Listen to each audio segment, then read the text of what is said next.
Rise of the Mamluks. The Mamluks were elite slave soldiers, a system first developed under the Abbasids and later expanded by the Ayyubids. The term Mamluk itself comes from Arabic meaning owned or slave. While technically slaves, they were far from ordinary. They were trained warriors who would rise to become sultans. This practice of using elite slave soldiers was not unique to the Ayyubids.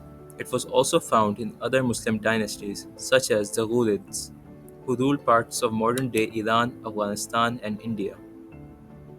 The Ghurids recruited young slaves primarily of Turkic origins and trained them to become military leaders. This system proved so effective that these Mamluks eventually founded the Delhi Sultanate, establishing Muslim rule in India for centuries. One of the key reasons Mamluks were so highly valued was their origins in the Eurasian steppe. The Turkic tribes of this vast grassland had nomadic way of life, which meant they were expert horsemen from a young age. Riding and hunting were second nature to them. These traits made them ideal warriors, especially in cavalry-based warfare.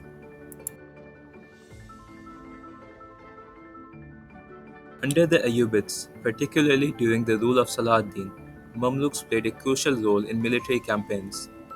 The Ayyubids primarily recruited slaves from the Caucasus, training them in military discipline and ensuring their absolute loyalty. Among these soldiers were the Bahri Mamluks, who were of Turkic origins, who later overthrew the Ayyubids and established their own rule in Egypt. Muhammad Ghori of the Ghurid Empire once said, "Other monarchs may have one son or two sons.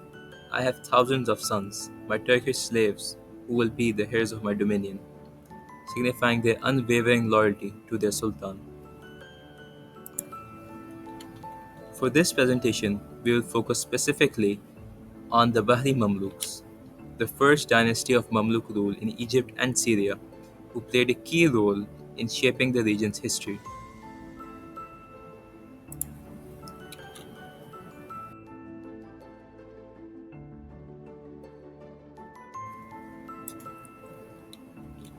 The strength of the Mamluk military system laid in how it shaped loyalty from a young age.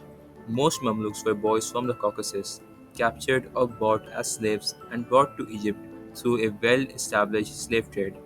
Once purchased, they were placed under the direct supervision of their commander, who became responsible for their upbringing and education. Because these boys were taken from home and had no family or tribal ties, their loyalty was absolute. They owned everything to the person who raised them. Their training was intense and holistic. Apart from military drills, they were taught Arabic and Quranic studies. Once their training was complete, Mamluks were formally freed, gifted weapons, armor, horses in a ceremony in Cairo. They emerged not just as warriors, but as a loyal elite military corps bound to the man who raised them. One of the most distinctive features of the Mamluk system was that only slaves could become Mamluks. Even the sons of the Mamluks were barred from joining the military elite or riding horses. This ensured that every soldier in the army had undergone the same rigorous training and discipline, preserving the army's effectiveness. The rise of the Mamluks to power was as dramatic as it was unlikely. It began in 1249 when Sultan As-Saleh Ayyub, ruler of Egypt under the Ayyubid dynasty, fell ill during the Seventh Crusade. Just as French King Louis IX launched his invasion, fearing chaos, his wife Shajaraddar secretly conspired with the Mamluks to conceal his death, even issuing orders in his name.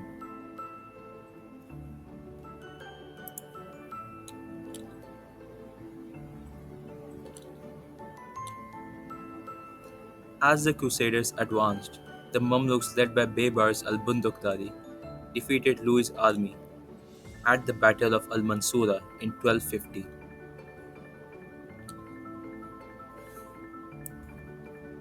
This stunning victory proved their tactical brilliance and readiness to lead.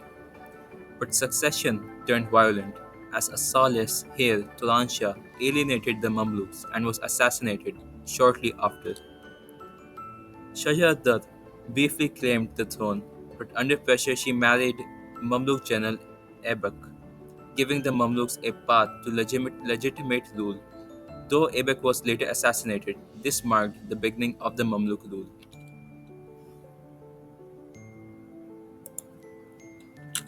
Their hold on power was soon tested by the Mongols in 1258. Hulagu Khan sacked Baghdad, toppling the Abbasid Caliphate. When Syria fell to the hands of the Mongols, they sent envoys to Sultan Qutuz with a letter threatening the Mamluks and demanding their unconditional surrender. Sultan Qutuz did not bother to reply, rather killed the envoys. In 1260, a unified Mamluk force under Sultan Qutuz and Baybars confronted the Mongols at the Battle of Ain Jalut in Palestine. They used classic steppe tactics, feint retreats, and ambushes. They even used early handheld cannons called midfa, which would blast on impact, unsettling the Mongol horses and disrupting their cavalry formations. The Mongol army was decisively defeated, its first major loss. The Mongol Empire expanded across Central Asia. It displaced waves of Turkic people, pushing them westwards onto the Caucasus. This became a vast reservoir of enslaved youths for the Mamluks. This meant a steady, affordable supply of skilled slave recruits. Sultan of Saleh Ayub, who reigned began 20 years before the Battle of Ain Jalut, is reputed to have been the largest purchaser of slaves. In a twist of fate, as the Mongols grew their empire, they sowed the seeds of their own defeat. On the return from Ain Jalut, Baybars assassinated Qutuz, claiming the Sultanate for himself.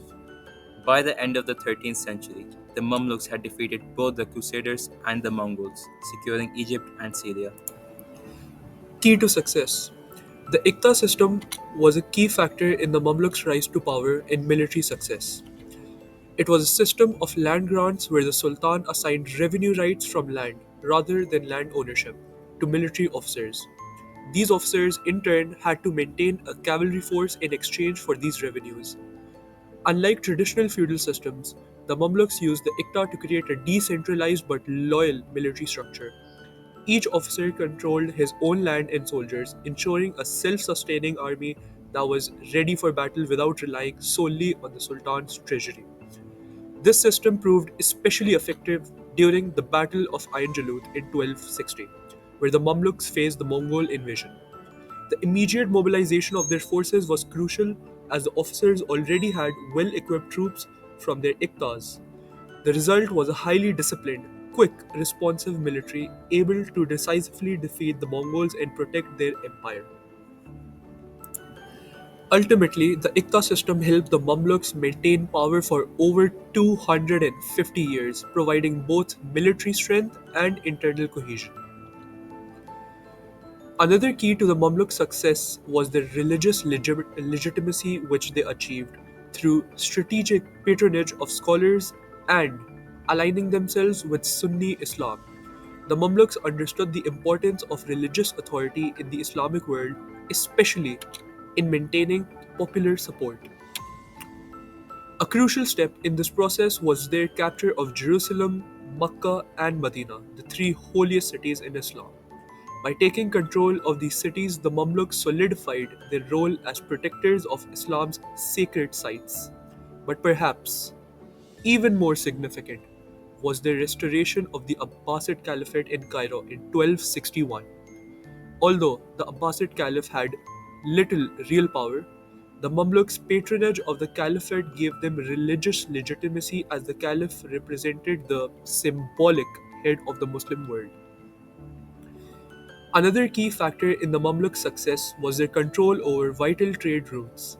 Cairo, located at the crossroads of major trade networks, became a central hub for goods moving along the Silk Road and the spice trade. The Mamluks capitalized on this by collecting tariffs and taxes from merchants passing through the city, boosting their wealth. Alexandria, as a port connecting the Indian Ocean and the Mediterranean, funneled goods like spices and textiles to Cairo. Goods were transported from the port of Ibid to Alexandria via camels, caravans, and the Nile. Mamluk officials tightly regulated trade, ensuring that no goods or merchants entered or left without the proper permissions. This control over trade routes and commercial hubs provided the Mamluks with substantial wealth and a strong economic base.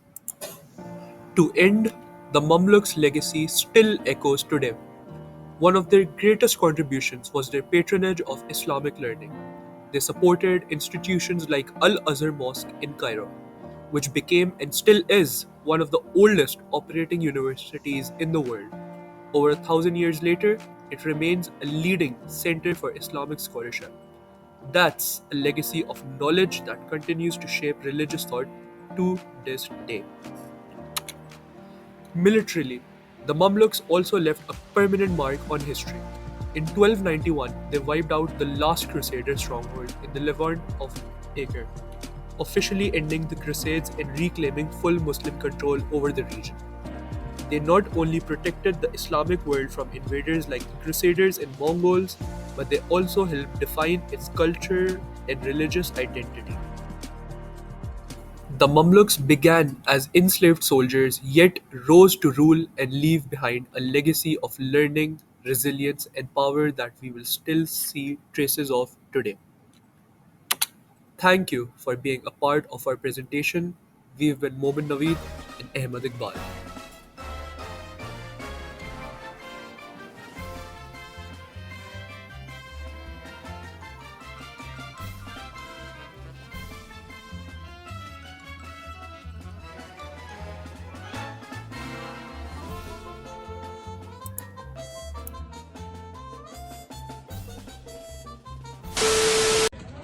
Momin, how's the presentation?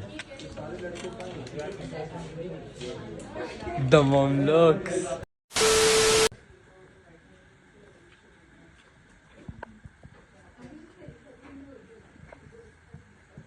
Ahmed Iqbal, you are a genius. Let's go. ये presentation नहीं हो रही खैर है 5% की है अहमद 15% की है क्या? हाँ